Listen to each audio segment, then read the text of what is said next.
Welcome to my channel. Try to hear the latest story. She told me she needed time away to discover who she really was, but made it crystal clear I wasn't allowed to see anyone else in the meantime, then packed her bags and left. I said okay. 3 months later, she showed up at my door announcing she was finally ready to commit for real, only to spot her replacement's toothbrush on the bathroom counter.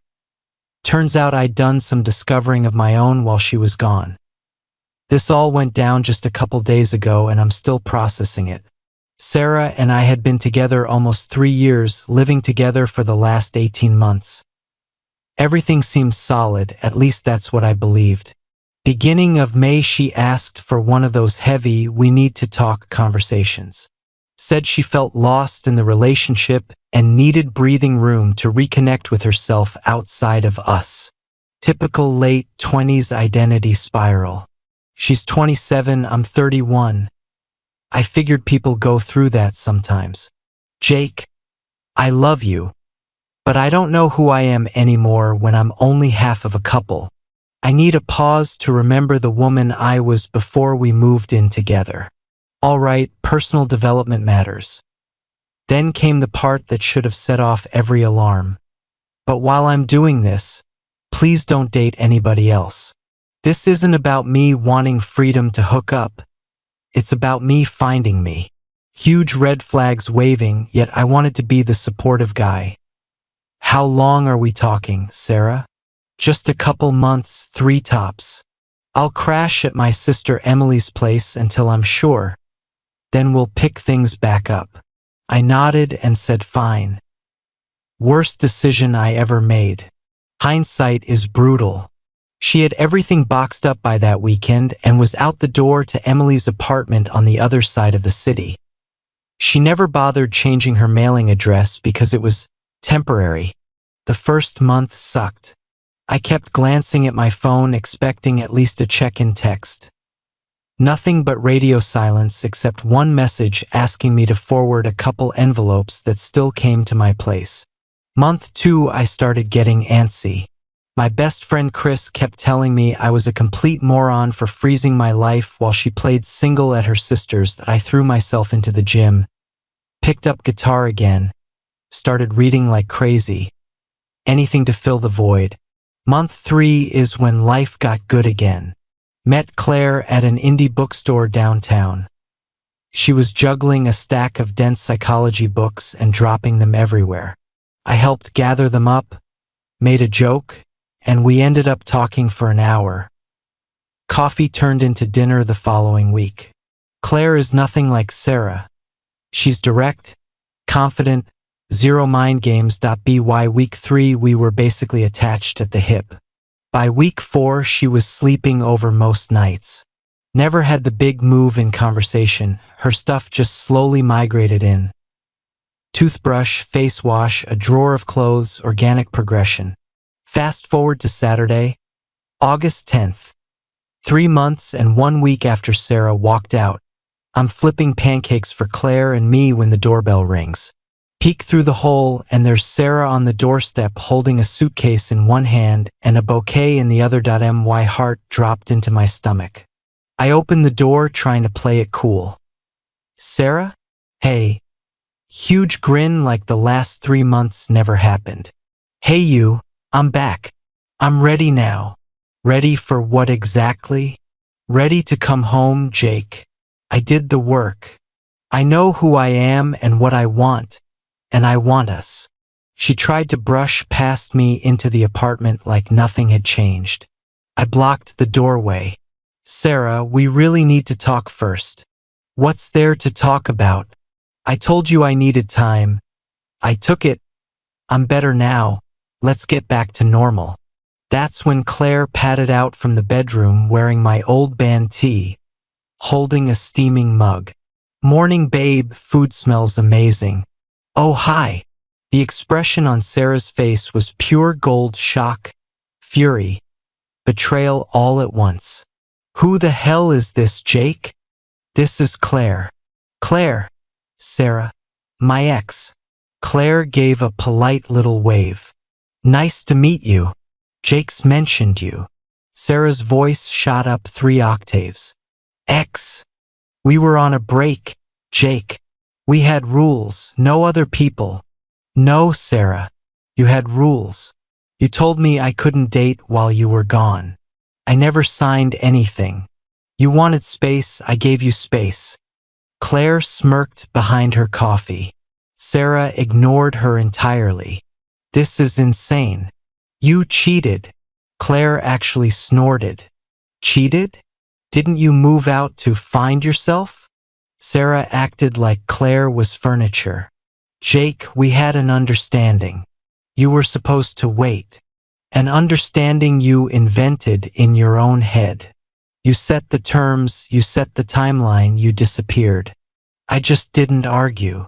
So 3 months and you already shack up with someone new? Sarah, you vanished for 90 days without a single check-in. What exactly was I supposed to be waiting for? She craned her neck to look past me and spotted Claire's leather jacket on the couch, her laptop open on the coffee table. She's living here? That's no longer your concern. Sarah went full entitlement mode. Jake, send her home. We need to talk privately. Claire burst out laughing. I'm sorry, what? Lady, this is my home now. Jake and I have history to sort out. I stepped in front of Claire. There's nothing to sort, Sarah. You left. I moved on. End of story. You moved on in 90 days after almost 3 years together? You moved out in 72 hours after almost 3 years together. Guess we both move fast when we know what we want. The tears started then, real ones, not the weaponized kind. Jake, please. I screwed up. I see that now. Can we just talk? Nothing left to say. You found yourself. I found someone who actually wants to be here. That one landed like a punch. She glared at Claire like she was sizing up competition. Someone better? You think she's better than me? Claire slid an arm around my waist. Babe, I think the pancakes are burning. Message received loud and clear. We stepped back inside and closed the door on Sarah standing in the hallway with her suitcase and wilting flowers. Update 1 to 48 hours later, exactly the meltdown you'd predict from someone who thought they could freeze a boyfriend in carbonite for a quarter and come collect him later. Sunday morning, the text started 47 and 6 hours. Began with apologies, quickly turned vicious. I can't believe you replaced me this fast. 3 years meant nothing to you. Who even is this Claire chick? How long were you hiding her? Then the conspiracy theories. I bet you were talking to her while I was still living there. Showed Claire the barrage over dinner. She was cracking up. She's really dedicated to the victim script, huh? Classic Sarah, always rewriting the plot so she's the hero. Monday, my sister Jess got a call from Sarah fishing for intel on Claire. Jess texted me, "Your ex just grilled me about your new girlfriend. Told her to mind her own business, but she's insisting you guys were just on a break. What's the real tea?" I called Jess, laid it all out. Her reaction. So she bailed, told you not to date, ghosted for 3 months, and is shocked you didn't stay celibate? Good riddance. Tuesday, 6 p.m. I come home from work and find Sarah camped outside my apartment door with a cardboard box. Just grabbing a few things I forgot. What things? You cleaned the place out. Some books, my favorite mug, the succulent I bought for the kitchen. She was right about the plant. I'd kept watering it like an idiot. Fine, take the plant, but you can't keep showing up unannounced. I lived here for almost 2 years, Jake. My mail still comes here. Because you never changed your address. She left quietly, but it absolutely felt like reconnaissance. Wednesday, she somehow got Claire's work number off the company directory and called the main line pretending to be an old college friend. Claire told me that night, "Your ex is smooth." My assistant almost put her through. Thursday noon, she finally called me directly. "Jake, be honest. Were you already talking to Claire before I left?" "No. Met her at the bookstore in July, 2 months after you bailed." "You expect me to believe that's a coincidence?" "I don't expect you to believe anything anymore." Long silence. "Can we please try again?" "I grew so much." "Great. I grew too. Grew right out of wanting drama." I hung up. Should have blocked her then. Update 2 1 week later Monday, I get a surprise call from Emily, Sarah's sister. "We always got along." "Jake, I'm so sorry. I had no idea she was stalking you and Claire. I feel like I enabled this mess." "Not your fault. Actually kinda is. I let her live rent-free for 3 months while she found herself. She kept saying you two had an agreement you'd wait." "Wait. She was planning the big return the whole time? Since mid-June. Never once considered you might not be on ice. I told her to at least text you. She swore you guys were locked in. So did she actually do any growing? Or was it just a vacation from responsibility?" "Mostly Netflix, Uber Eats, and whining." "Oh, and she was talking to some dude named Brendan from Denver on Hinge for 6 weeks. Had a plane ticket to visit him. He ghosted 2 days before the flight. That's when she suddenly found herself and decided to come home to you. Everything clicked into place." Tuesday night, Sarah showed up again, this time dragging her mom Diane as backup. I let them up because I actually like Diane. Diane started with, "Jake, Sarah says there's been a big misunderstanding." "No misunderstanding, Diane. Sarah decided she needed a sabbatical. I accepted it and moved forward.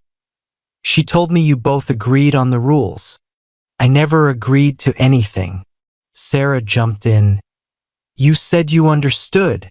Understanding you wanted to leave is not the same as agreeing to wait on a shelf." Sarah. Diane looked mortified as the lies unraveled in real time. She made Sarah leave with her. Wednesday, Sarah called Claire directly, somehow got her cell, and tried the woman-to-woman "you deserve to know the truth" routine. Claimed Jake and I are secretly engaged and she might be pregnant. Claire shut it down beautifully. "If you're pregnant, you should probably call the potential father, not the new girlfriend. Also, engaged couples usually live together. Bye." Thursday and Friday, total silence. Bliss. Saturday, Emily called with the final piece. I gave Sarah a move-out date, end of the month. This obsession isn't healthy. Turns out Sarah burned through her savings on takeout and Ubers and has to move back with their parents.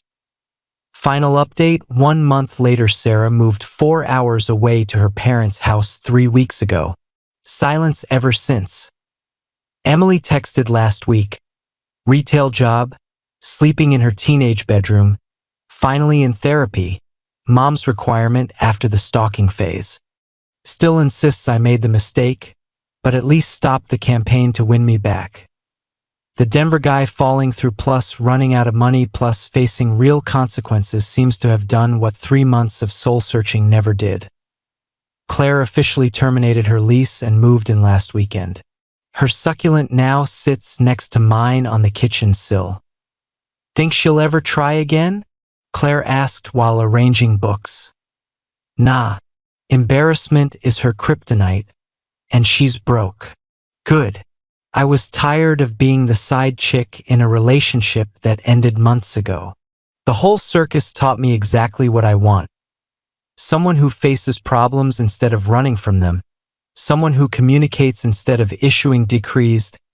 Sarah's dramatic exit showed me the difference between a partner who pauses the relationship like it's Netflix and one who actually shows up every day. Funny thing, Claire said the other day, she accidentally did you the biggest favor. How? If she never left, you'd never have realized you deserved better.